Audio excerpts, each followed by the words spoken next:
One moment, you're climbing a mountain, exploring a stunning wintry scene. The next,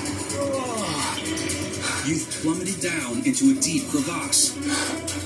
Worst case scenario is you fall into a crevasse, you slide down hundreds of feet, you get wedged in so tight that you can't move and nobody knows you're there. Certain death. Crevasses are deep, open cracks in glaciers, and they're death traps for mountaineers. Glaciers are kind of like living beasts. They are actually moving frozen rivers of water. And the stresses that take place in the glaciers due to that movement will actually create the cracks or the crevasses that we see in those glaciers. You can be killed just falling into one, and if you do fall into a crevasse, it can be really, really difficult to escape it. With every climb, you're faced with a major decision. Which way do you go? Will you, A, make your own path, or B, take a well-traveled route? Your very life may depend on it. So which would you do? Neither option guarantees you won't be swallowed by a glacier. But choosing B, a well-traveled route, is generally considered safer than making your own path. Others have made it through safely, so the ground is most likely stable enough for passage. One of the most perilous places in the world to climb is the Himalayas. The Himalayas are incredibly treacherous, spanning large areas with very few resources and very difficult rescue. Located in southern Asia, these mountains are as breathtakingly beautiful as they are dangerous. Snowfields, which higher up turn into glaciers, and ice fields, which closer to the summits can be very, very rugged. Huge ice falls, huge seracs, huge crevasses, and lots of danger throughout. And navigating the Himalayas has proven deadly time and time again. Since the 1950s, over 900 lives have been lost in the Himalayas due to tragic events of one nature or another. Many of those bodies remain. On this day, it looks like American researcher Dr. John All is next. He's out on assignment to collect snow and ice samples to determine pollution and glacial melt rates when the unexpected happens. Oh, I'm pretty low. I fell through that hole.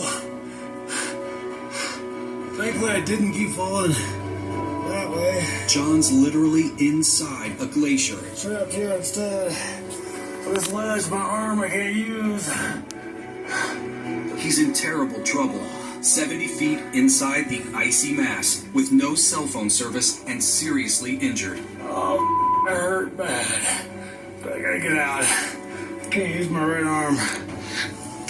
What he does next will determine if he lives or dies. Researcher Dr. John All has fallen into a crevasse while hiking in a glacier. What he does next will determine his fate. Which brings us to you. In the same situation, you're all alone in an icy hole. Should you A, stay calm and wait for help to arrive? B, climb down and once at the lowest point, look for a way out? Or C, make an all-out effort to get out the way you came in, which means climbing up? As you ponder your next move, here's what gets mountaineers in trouble in the first place. Snow bridges are basically bridges of snow that cover, hide, and allow people to walk across crevasses. For a while, you'll be able to walk across it. As that snow melts and things shift, they're going to weaken. If someone walks out on top of the snow bridge, they'll fall through and down into the crevasse. That's exactly what happened to Dr. John All. The snow bridge he was walking on gave way. Now he's got to figure out how to stay alive. In the same situation, what do you do? If you said A, it almost guarantees you won't survive. Nobody knows where you are. By sitting and waiting, you may wait a very, very long time and you may never be found. Choose option B. Climbing down can have terrible consequences. The crevasse may simply end up in two walls of ice touching one another. You could get pinned in, you might not have an escape route out the bottom, and in doing so, you put yourself deeper in peril. It's C. Climb up and out. That swings the odds in your favor. Statistically, the best way out is for you to rescue yourself. You have a visible line of sight to safety, and you need to make every effort to work towards that direction. How the do I get back up there, though? Dr. All is in terrible danger. He needs to do the best he can to get out of there as quick as possible.